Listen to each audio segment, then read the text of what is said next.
When I'm going to put new bunks on a trailer or just recarpet bunks on a trailer, there's a couple of steps I take. The first thing I do is I sand the edges of the back of the bunks so that when your boat goes up there, the sharp edges won't tear the carpet. The next thing I do is I take Thompson's water seal, and I just generally buy it in a spray can because it's just super convenient to put it on without having to get a paintbrush out and everything. And it'll do 4 10-foot bunks with several coats with that spray can. And then I use stainless steel 1/2-inch staples on the bunks to hold the carpet, because you need some relatively long staples. I have a relatively powerful electric staple gun that I use, and I typically go with a carpet that's designed for bunks.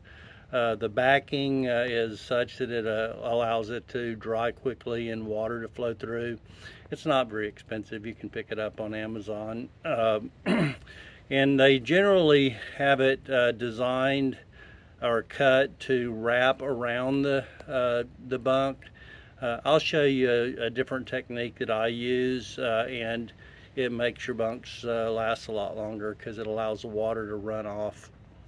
I start placing my carpet by getting it to overlap to where it comes down to the edge of the carpet. I don't underlap it as a lot of people do. And then the same on the side.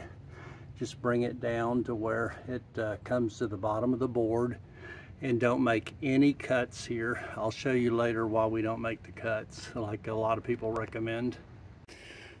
When I do my bunks, like I said, I go ahead and put it on the inside even to the bottom of the board, and on the back even to the bottom of the board. And then as I run it down, I put a staple about every 4 inches along the way.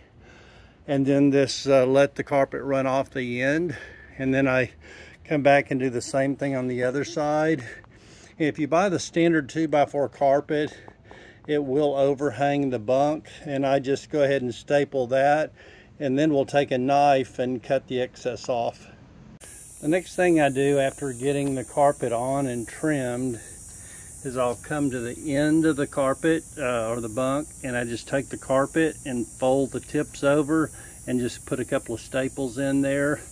And what that'll do is it'll give you some extra layers of carpet in the impact zone, and it's just simple with no cuts. Fast, simple, and it works. Easy peasy, just a couple of minutes and we've got the carpet beautifully installed.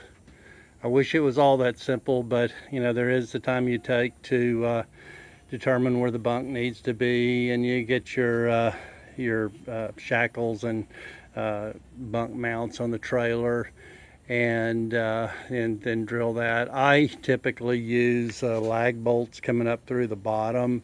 It's worked really well for me. I use a polyurethane adhesive between the bunk and the mount before I screw it down, and I use galvanized lag bolts to do that, and it works really good.